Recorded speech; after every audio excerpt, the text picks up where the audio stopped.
in IIT Bombay is a general course. It is not particularly for C++, but some of it can be used in our program. Okay, so this is Dr. Deepak Pathak. He's a very famous professor in computer science in IIT Bombay.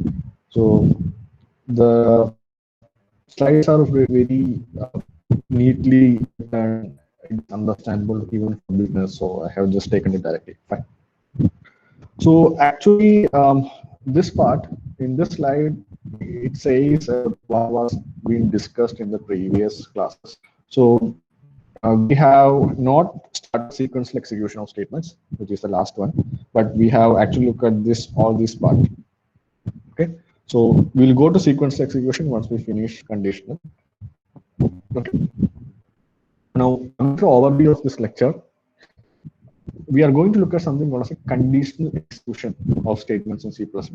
Now, conditional execution means if a particular condition arises, it should be able to decide which statement should be executed. For example, let's say you are going to the exam, okay?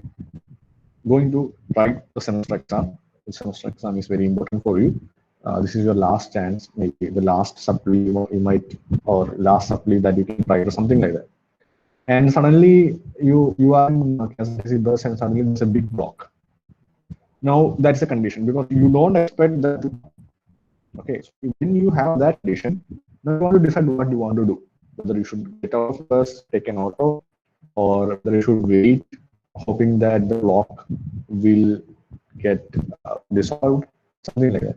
So if such a scenario occurs, what should you do? So that's a condition. So condition means unprecedented, or say that some changes is coming to affect the or the way it is being run. And under these conditions, what should you do? So in C++, you have something called as else. Let me take a different. Okay. So this is actually from their previous slide, so I'm just keeping that. Okay. Now let's consider a simple problem. Okay. Let me divide a number, or let me have a variable called as a. Okay. And a is an integer. Let me have another variable called as b, which is also an integer. And I am dividing a by b. And I want to find the quotient. And c by b. Now, this is a very simple statement. Okay. You just need to take two variables, a and b. You divide a by b. You get the quotient in a variable called as q. Now, is it simple as it sounds? It is not, because you see the b value can be 0.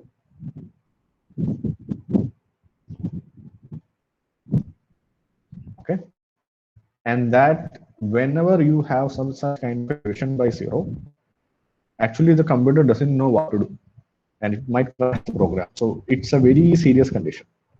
Now, let me ask you this: what is the output or result of any value divided by 0? Let's say 3 by 0. What is the result? Anybody? You can put in comment box, or you can unmute your mic and whichever. I would suggest to unmute the mic, but even if you put in comment box, what is the value when you divide a number by 0?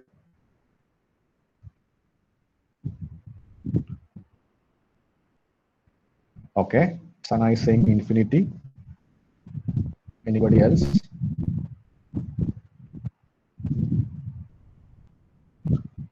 What is the value when you divide any number? Niyas is saying undefined. Okay. Anybody else? Anisha is saying not defined. Punya not defined. Okay. Okay. So we got two different answers. One is infinity. Another is not defined. Okay. So actually the answer is not defined. Now infinity is a hypothetical situation where something has a very large value, but it never happens. Actually, when you can't divide any number by 0, the result is not defined. You don't know what the result is. Just like you don't know what the result is, the program also don't know what the result is. So here, this is a small program where you have defined the variables as integers a, b, and q. Then you have printed give a and b. So you will type the value of b. Then you type a is equal to 10 and b is equal to 0. Now when you do q is equal to a by b, the problem is the computer doesn't know how to divide because the result is not defined. So it will crash your program. Crash means that you might exit the program, your OS might get crashed, or something will happen. So we want to avoid such situations. Okay, so how will you avoid such situation? Okay, so whatever I have told is listed here as a simple program. So consider this problem: divide integer a by integer b and output the quotient b if b is non-zero. Otherwise, output the string bad inputs. So if b is not 0, you should output not the value of quotient q, but you should output a string saying that you have inputted a bad one. Okay, so what are the blocks that we need to have in our program so that this particular, for that we need condition execution. The blocks are like this. You read the input and that's nothing I want to do. That's the first block. Then you should divide a by b and output quotient q if b is non-zero. And you should output it as bad inputs if b is 0. And you return, basically you end the program. So if b is not 0, the sequence of execution is like this. First you read inputs a and b, divide a by b and output the quotient q, and then you return back. So you don't want to do anything else because here we are assuming that your value of b is non-zero. Okay, now what if b is 0? What if b is 0? If b is 0, the first statement remains as it is, read inputs a and b. Now you should not divide a by b because you know b is 0. So in that case, you should say you should give C out as bad outputs and return back. This is the condition. So how will you implement this? Before go to direct programming, you need to have some kind of pictorial representation, which is a flow chart. How the flow of program goes, that's called a flow chart. So in this flow chart, you actually convert this flow chart into your program. So how would the flow goes? You read inputs a and b, which was same in both the cases, whether b is 0 or not 0. Check is b is equal to 0, and you see a diamond box, which is for conditions.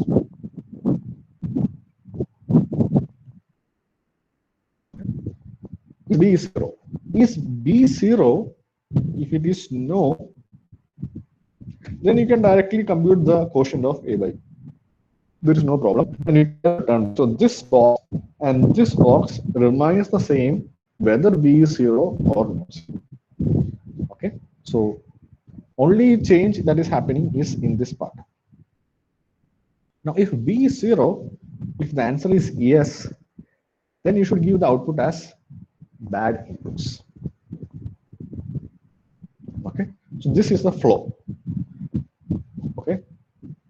The square blocks is called as instruction blocks, and the diamond box is called as a condition box. This is for flowchart. Okay, so flowchart is actually a visual representation of your program, so that even if you don't understand the program after some time, if you look at the flowchart, you might be able to figure it out how it works.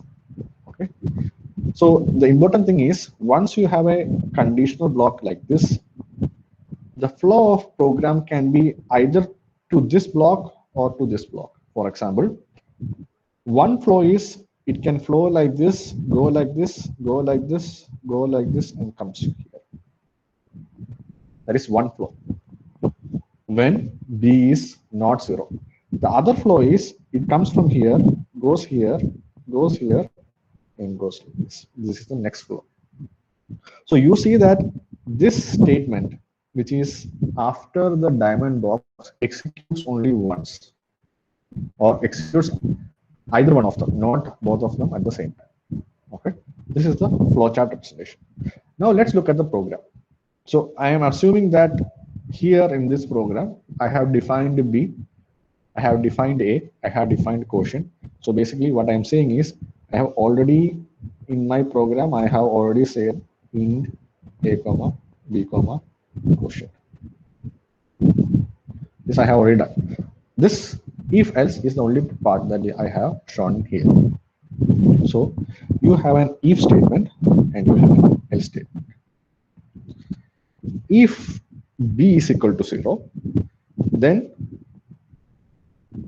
you say it is bad inputs. So if B is equal to 0, you print bad inputs. If B is not equal to 0, then you, which is in else statement, then you say quotient is equal to A by B and see out quotient.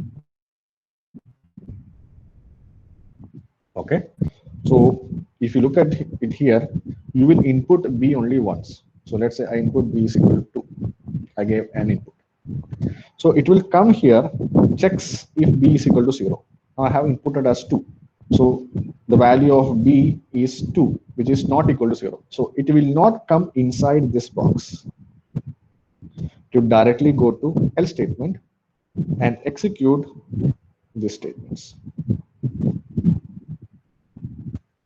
Now if B, let's say I input B is equal to 0. In that case, it will check 0 is equal to 0, that is correct. So it will go inside the if condition, execute the if condition, statement inside if condition, and it will come out. It will not go inside the else condition. So either if condition will execute or the else condition will execute. It will not execute both if and else. And you should always remember there is a starting brace, ending brace for if, and a starting brace and ending brace for else. That is very important, because whatever statement you want to put it inside if should be inside this starting and ending braces, and whatever you want to put inside else should be in this starting and ending braces for else statement. Okay, so this B you are checking double equal to 0 is called as a logical expression. Means this will return either true or false. It doesn't have any other values. Is B equal to 0? No. Is B is equal to 0? Yes. So either true or yes, false or no. So this execution will give you back either it is true or false. If it is true, then it will go inside the if statement. If it is false, it will go to else and execute the else statement. Okay. So the block of statements are grouped by starting or open and close braces. That is, this is one group, this is another group. So there are two different blocks, each for if and else. Now, I can have multiple if else statements inside if or inside else.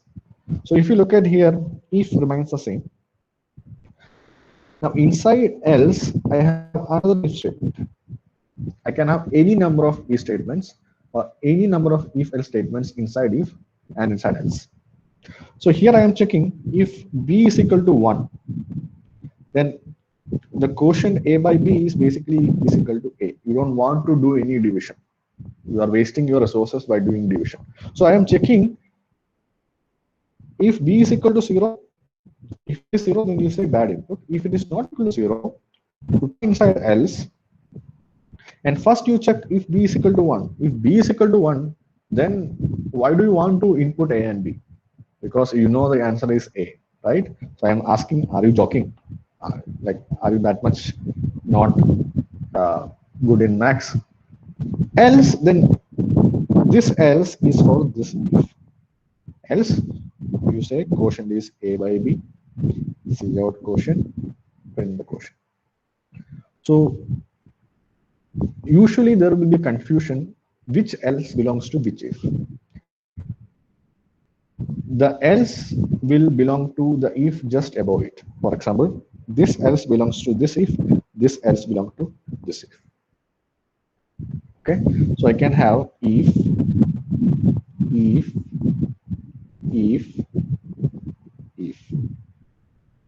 Okay, then I have else, else.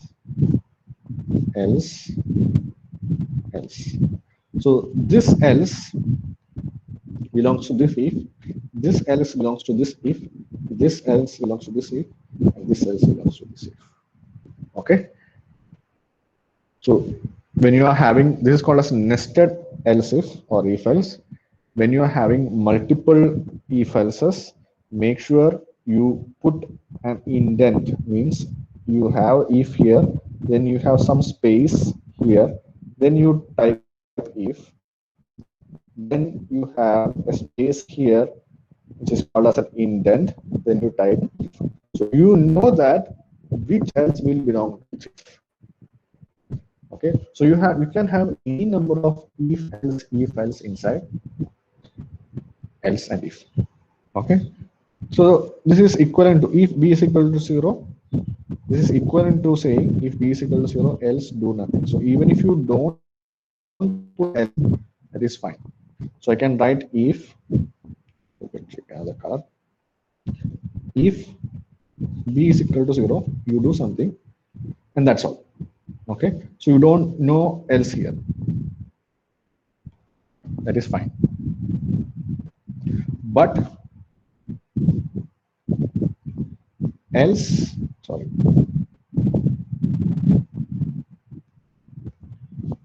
if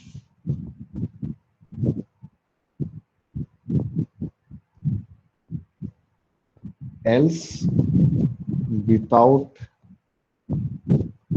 if is if without else is totally fine, which is this, but else without if is error. So you cannot have else without if. Okay, that you should not. Now there is a catch. You see, in this program, I haven't put the braces, opening bracket and closing bracket. So which code will the program take to execute as the statement inside if? So I have if b is equal to 0. I said cout hello, then cout hello world. Now the question is, will statement number 1 will be taken if b is equal to 0, or will statement 1 and 2 will be taken if b is equal to 0, or only 2 will be taken?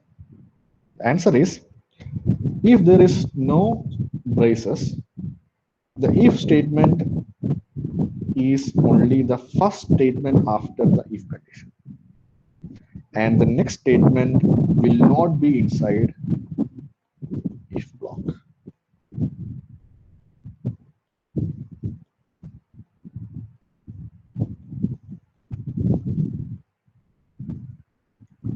Okay, so you have, if you don't, so make sure whenever you do a coding with if else, always put the starting and ending braces. If you don't do that, only the first statement after the if condition, which is cout hello, will be taken inside if, and the other will not be taken inside if. So it can be a general statement. Okay, so that's very important. So you can have many other statements inside if else. So I told that if can have other inside if. Similarly, you can have return statement inside if. So you can have assignment statements, input output statements. You can say cout something something, cin something something. All these statements are valid. So whatever you have done, whatever you have doing outside if can be done inside if. Okay, so that is totally fine. So this is actually the complete code what we have discussed, which actually checks Actually, the code is to find the quotient. That's the program. Okay. And along with this, to make the code more intelligent, what we did is we'll also check if b is 0. We'll also check if b is 1. Sorry, this code doesn't do that. Okay. We should also check if b is 1. If b is 1, then you can just output a, that is the output. Okay. So in summary, conditional execution of statements in C++ program we have looked at. We have looked at nesting of if else, means you can have if, another else, and else another if, etc. Okay, fine. So let us move to the next part of conditional execution, which is basically switch case.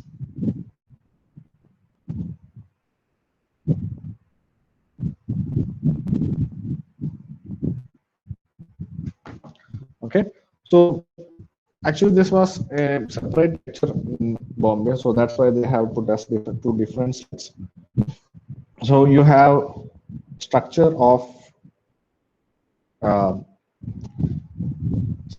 C++ program, variable and type declarations, and then arithmetic and logic operations, and then we have seen if-else statement. Okay.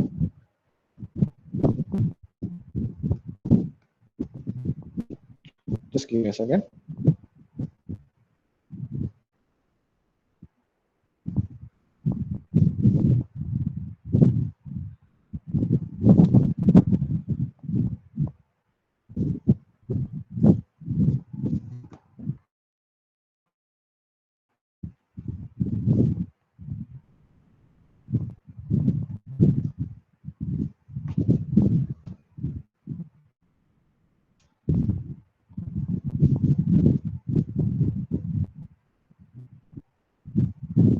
Okay, so in this lecture, or in this part of a lecture, we are going to see another conditional execution, which is called as switch case.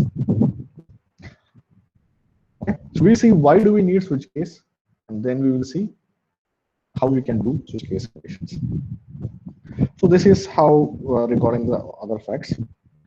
Now let's do something called as a fortune program. Now fortune means, I don't know whether you have heard of fortune cookies. അതായത് US-ലൊക്കെ ഇന്ത്യയിലും ഉണ്ടായിരുന്നു കുറെ വർഷങ്ങൾക്ക് മുമ്പ് തന്നെ. Cookies എന്ന് പറഞ്ഞാൽ basically ഇപ്പോഴത്തെ രീതിയിലുള്ള ബിസ്ക്കറ്റ്സ് അല്ല, അല്ലാതെ കുക്കീസ് എന്ന സാധനം, അതായത് ഒരു അകത്ത് ഹോളോ ആയിട്ട്, might be in some round or some vague shape, but അകത്ത് you can put something. So അന്നത്തെ കാലത്ത് എങ്ങനെയാണെന്ന് വെച്ച് കഴിഞ്ഞാൽ നിങ്ങൾക്ക് കടയിൽ പോയിട്ട് ഈ ഒരു കുക്കീസ് വാങ്ങിക്കാം. എന്ന് വെച്ചാൽ ബേസിക്കലി ബിസ്ക്കറ്റിന്റെ പാക്കറ്റ് ഇതുപോലെ ഇങ്ങനത്തെ കുക്കീസ് കിട്ടും. And when you open this, you might have a message. Okay, so the message might be like, okay, you're going to get a good job, something like that. Some saying about your fortune. Or it might be some proverb saying, okay, time and tide waits for no one, something like that. Fortune cookies എന്ന് പറഞ്ഞാൽ Fortune message എന്ന് പറഞ്ഞാൽ, അതായത് നമുക്ക് പെട്ടെന്ന് കിട്ടുന്ന surprising Fortune message എന്ന് പറയുന്നത്. So we are going to do an fortune program. So how we are going to do, we are going to read date and time as ഡേറ്റും ടൈമും ഇൻഡിവിജ്വൽ ആയിട്ട് നമ്മൾ റീഡ് ചെയ്യുന്നു. Depending on date and time, we are going to give out any of the 3 fortune messages. Okay, അപ്പം നമ്മൾ particular ഡേറ്റും ടൈമും read ചെയ്യുന്നു, ഡേറ്റും ടൈമും വെച്ച് നമ്മൾ മെസ്സേജ് പറയുന്നു. അതാണ് നമ്മുടെ program. Okay, so this is the flow chart. So first we are going to read date and time. Okay, computation was a hash to pair, I don't know about it.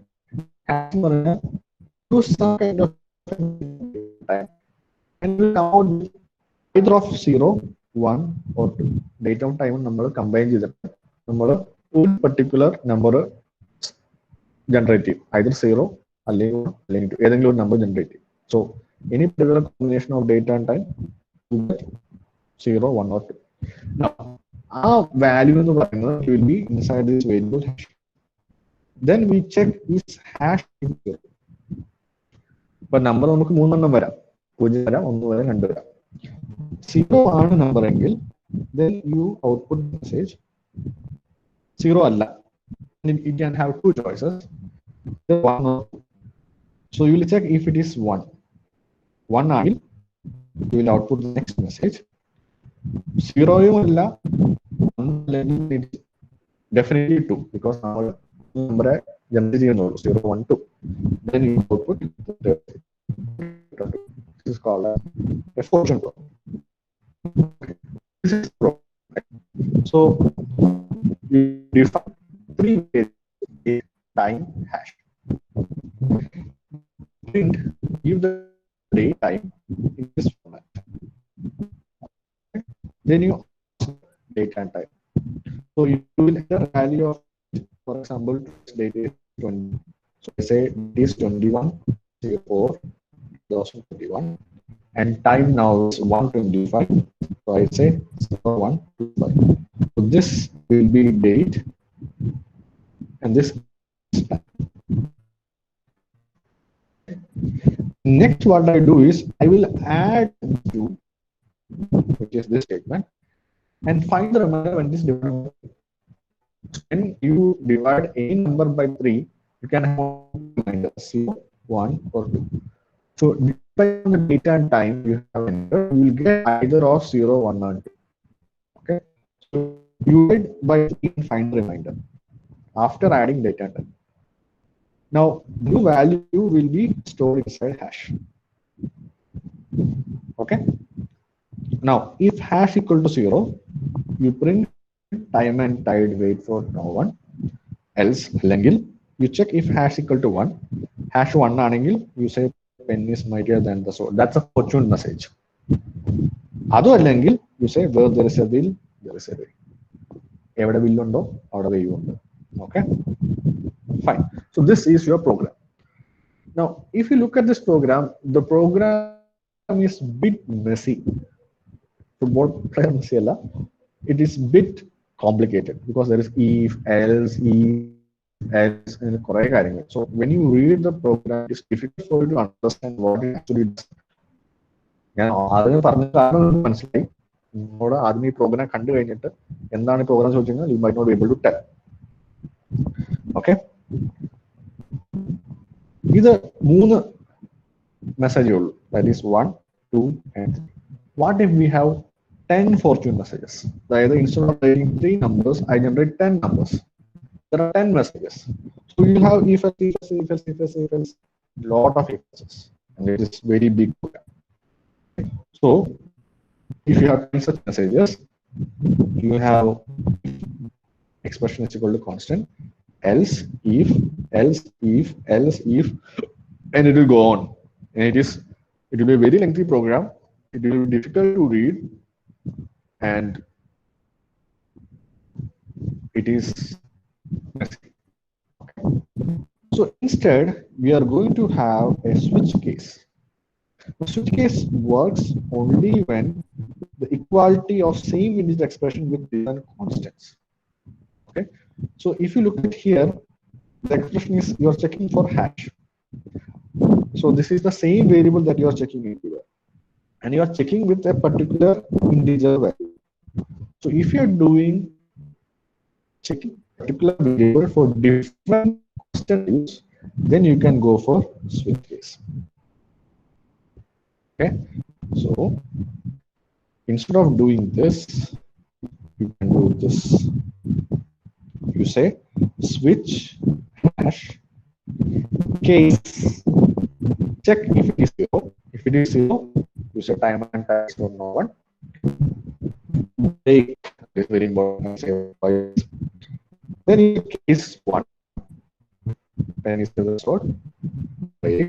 So here you are checking hash is 1. Then there is a keyword called default. If hash is not 0 or not 1, then you put default and print the result. Basically, the value of hash is 2 Then you print where there is a will, there is a will. Okay. So suppose let's see why we need that break statement. Let's say value of hash is 0, and we haven't put any break statement. So when the hash is 0, we will go into case. It will print time and tide, wait for no one. Okay. Then it will directly go to the next statement. Then it will go to the default statement and print when there is a will, there is a will. Basically, it means that it will not check this. It is called as a fall through of control. It is just falling through. So if you don't put break statement, it will just fall through. It is totally like not an if else condition. So you should always make sure to put the break whenever it's needed. Now let's say I put a break statement here. Okay. So my value hash is 0. I checked for hash. It is 0. It came here. It printed time and tide, wait for no one. Okay. And since there is no break statement here, it will go directly to this and it will print pen is mightier than the sword. And then it sees a break, so it will come out here. So it will not execute this statement. Okay. So I hope you have understood the importance of break. What if value of hash is 1? So it will go inside. It will check hash is 0. It is not 0. So it will not execute this. You come inside, you check case 1, if hash value is 1. It sees 1, it will print pen is mightier than the sword. It sees a break, so it will come out to here. It will not execute the default state. Okay. So you should understand why the break is important, because otherwise it will just fall through. If there is a break, it will make sure that all the conditions are checked. Okay. Now, if you want all the fortune messages to be printed if hash is 0, 2 of them to be printed hash is 1 and only 1, otherwise we can do this. So if hash is, it will print this, this, and this. If hash is 1, it will print this and this. If hash is 2, it will print only the last step. Okay. Now, what if hash is 2? If hash is 2, it will come here. It will check hash value, which is 0. So it will not print. It will not do anything. Then it checks. There's a break statement. Comes here. Check if hash is 1. No, it is 2. So it will not execute that statement. So it will go to the default statement. So if a number, if the variable doesn't have a matching option, it will by default will go to this statement and it will print this. Okay, so that's the importance of default. Default means if nothing is matching, then come to default. Okay, fine. Now there is one more conditional expression which is called as a question mark. I'll just say and we finish it. It's called as a question mark. So instead of using if else etc., you can have all this in a question mark. So our condition is like if C is less than 0, expression is A plus B into C, otherwise expression is A plus B by C. So instead of writing this whole thing, you can write this. How? If C is less than or equal to 0, you put a question mark. If this is true, then you execute A plus B in B. If this is false, then you execute A plus B divided by C. So this is okay. So this means, let me write in front.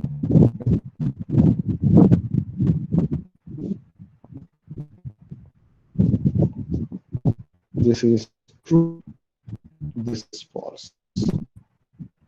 So if this is true, it will execute this. If it is false, it will execute this. This is the operator is this one, question mark. Okay, so it's a logical expression. It's a question mark. If it is true, you execute this. If it is false, you execute this column in between. Okay, this is very important. Like it is a very good optimization in C++ program where you can write, instead of writing if else, you can just write have a question mark. Okay, so basically we have finished the conditional execution. We have looked at if else in the previous slides. We looked at switch, case, break, and default statements. Okay, so I think that finishes our conditional executions. So I'm just giving you a reminder that today is the last date of submitting the assignment.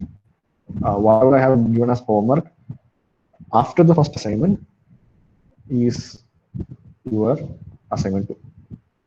Okay, so you can type them in CPP file. If you have multiple files, or make sure you have multiple files for each of the questions, you zip it.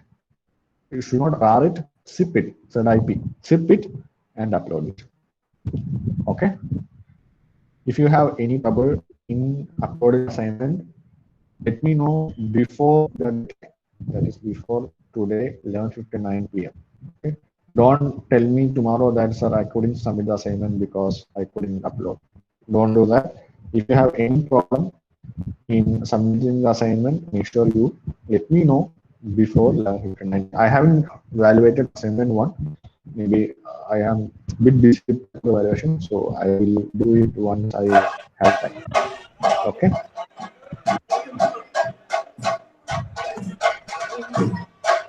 Okay. Any more questions or anything?